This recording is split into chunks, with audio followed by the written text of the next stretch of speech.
The loudest sound in the world isn't a scream or an explosion. It's the click of a door handle turning in a house that is supposed to be empty. It's that split second when your brain realizes the rhythmic thudding you're hearing isn't your own heartbeat, but the sound of heavy, deliberate footsteps on the floorboards above you. You lie there, paralyzed in the dark, clutching the sheets as if they could protect you from whatever just entered your sanctuary. Because in that moment, you realize a terrifying truth.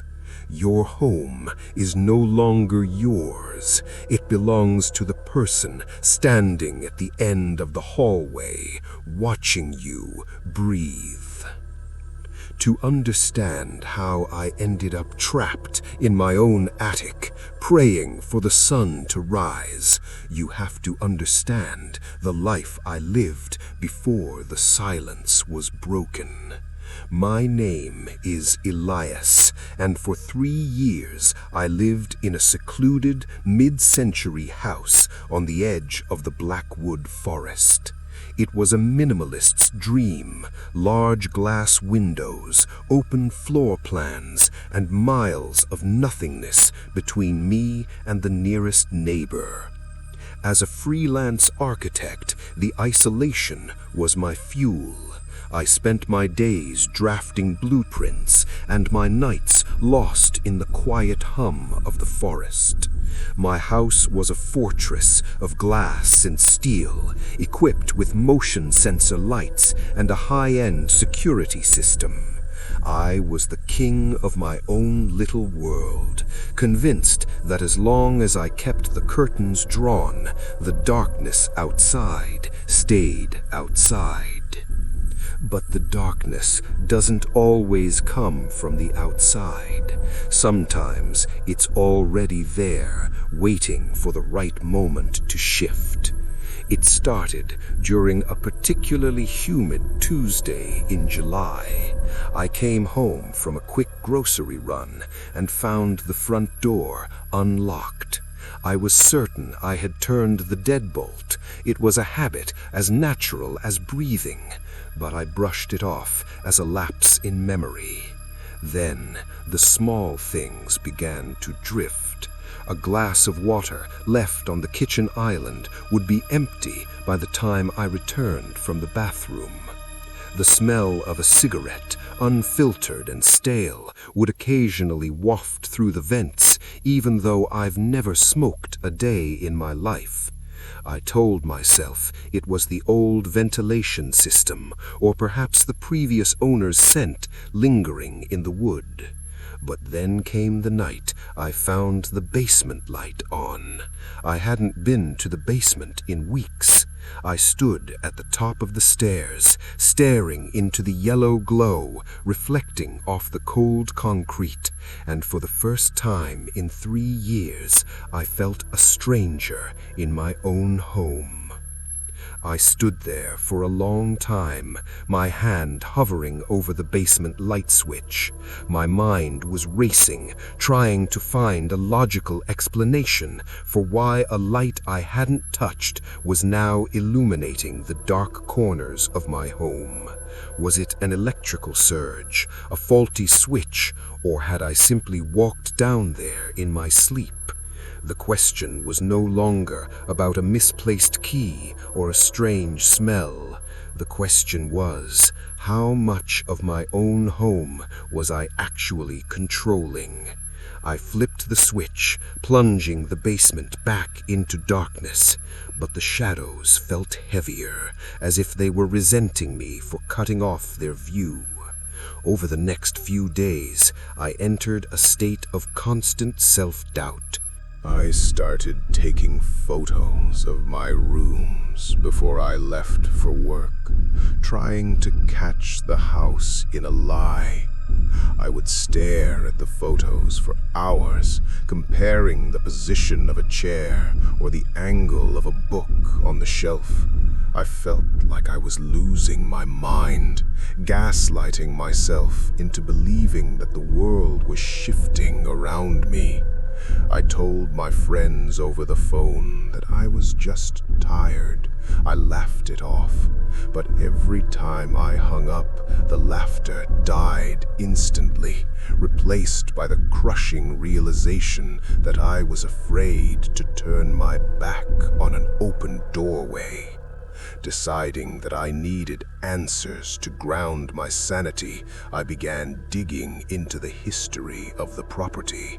I spent an afternoon at the local library, sifting through old microfilms of the town's newspaper.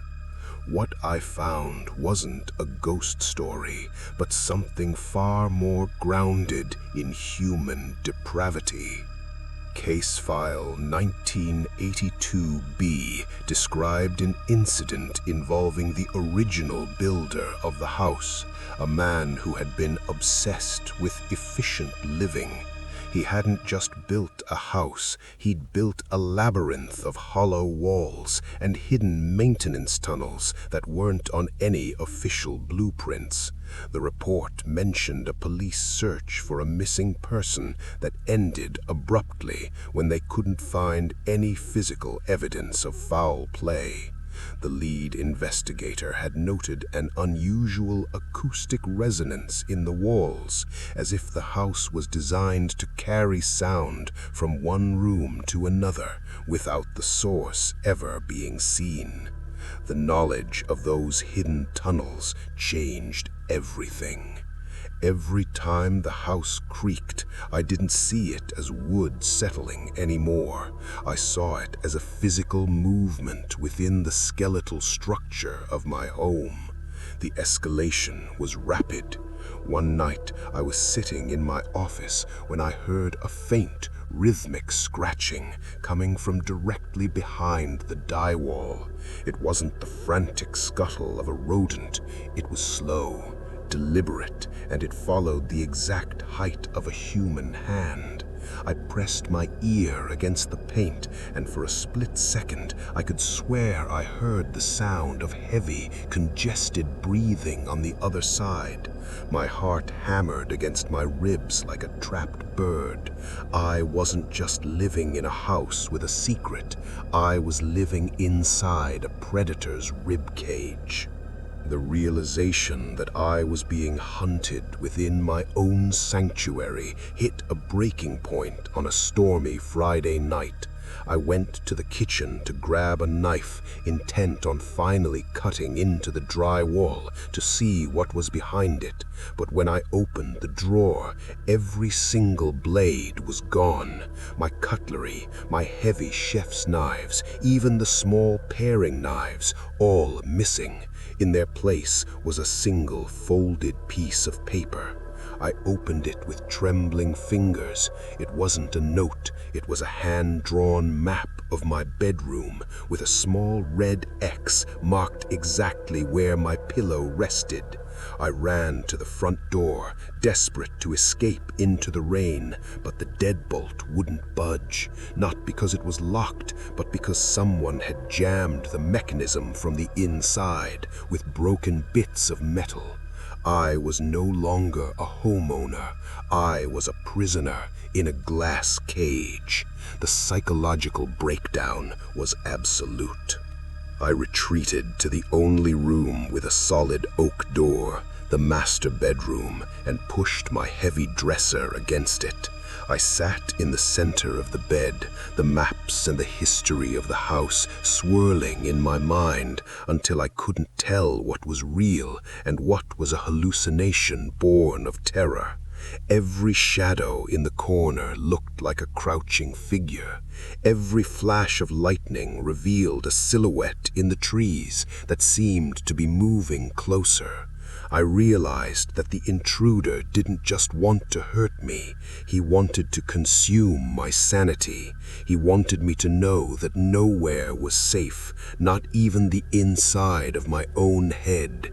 I stayed awake for 48 hours, my eyes burning, staring at the ceiling vent, waiting for the moment the metal slats would finally slide open. The silence was finally broken by a sound that made my blood turn to ice. It wasn't a scratch or a whisper, but a heavy metallic clank coming from inside the bedroom ceiling. The turning point came when the heavy dresser I had pushed against the door began to slide. It wasn't being pushed from the outside, it was being pulled by something underneath the floorboards. I scrambled off the bed, my flashlight beam cutting through the gloom, only to see the carpet bulging. There was a trapdoor perfectly concealed by the grain of the wood that I had never noticed in 3 years. As the lid creaked open, I saw a hand covered in gray dust and scarred with old cuts reach out and grip the leg of the dresser with unnatural strength. The hunt had begun. I didn't wait to see the face attached to that hand. I grabbed my phone and dived into the only place I thought I could defend: the attic. The climb up the pull-down ladder was a blur of terror, my feet slipping on the rungs as I heard the bedroom door finally splinter open behind me. I pulled the ladder up and locked the hatch, panting in the stifling, dust-filled air of the attic. But I had made a fatal mistake. By retreating to the highest point of the house, I had cornered myself. As I shone my light into the corners of the rafters, I didn't find empty space. I found a nest of stolen clothes, piles of my own discarded mail, and a small battery-operated monitor that was streaming a live feed from the camera I had thought was private. He had been watching me from inside the very ceiling I was now hiding in. The confrontation was inevitable. A section of the attic floorboards, just a few feet from where I stood, began to lift. A man emerged, thin, pale, and moving with a terrifying spider-like agility. He wasn't a ghost. He was a living, breathing nightmare who had made my life his obsession. He held one of my missing kitchen knives, the blade reflecting the cold light of my phone. There was no emotion in his eyes, just a hollow, starving look. He didn't speak, he just lunged. We collided in the cramped space, the sound of tearing wood and grunts of pain echoing through the rafters. I felt the cold sting of the blade slice across my forearm, but the adrenaline overrode the pain. With a desperate surge of strength, I kicked him back toward the open hatch, watching as he tumbled through the hole and crashed onto the hardwood floor of the hallway below. The sound of his body hitting the floor was a sickening, wet thud that seemed to vibrate through the entire house. I didn't wait to see if he was getting up. I dropped through the hatch, ignoring the searing pain in my arm, and sprinted for the living room's floor-to-ceiling windows. I didn't bother with the jammed locks. I grabbed a heavy bronze statue from the side table and shattered the glass. The night air hit me like a cold shock as I stumbled out into the rain, running blindly toward the tree line, never once looking back at the house that had tried to swallow me whole. I spent the night huddled in a ditch a mile away, watching the flickering blue lights of the police cars finally descend upon my property. But the twisted escape didn't bring the closure I craved. When the police searched the house, they found the tunnels, the hidden nest in the attic, and the blood on the hallway floor, but they did not find him. The man had vanished into the labyrinth of the walls before they could surround the perimeter. The only thing they recovered was a small leather-bound notebook hidden inside the crawl space. It wasn't filled with rants or manifestos. It was a meticulous log of my life. Every time I left the house, every time I brushed my teeth, even the exact duration of my sleep cycles for the past 3 years. The most haunting part was the final entry, dated the night of the attack. It simply read, "He's getting too loud. Time to find a quieter host." The house on the edge of Blackwood Forest stands empty now, a glass tomb that no one is brave enough to buy. I moved to a high-rise in the city, surrounded by concrete, steel, and thousands of people, thinking the density would keep me safe. But the trauma has left a lingering shadow that I can't shake. Every time I hear a neighbor's footsteps through the ceiling, or the hum of the ventilation system changes pitch, my heart stops. I've realized that you don't ever truly leave a house like that. You just carry the architecture of your fear with you. I still wake up at 3 a.m. staring at the air vents in my new bedroom, wondering if the darkness inside them is just empty space or a pair of eyes waiting for me to close mine. Because here is the final warning they don't tell you about security. It only works against the people who want to get in. It does nothing against the ones who are already there. Tonight, as you lie in your bed, feeling the warmth of your blankets and the safety of your locked doors, take a moment to listen. Don't listen to the wind or the rain. Listen to the rhythm of the breathing in the room. If it doesn't perfectly match yours, don't turn on the light. Just run. Because once you see them, they know they don't have to hide anymore. And a predator that doesn't have to hide is a predator that is ready to eat.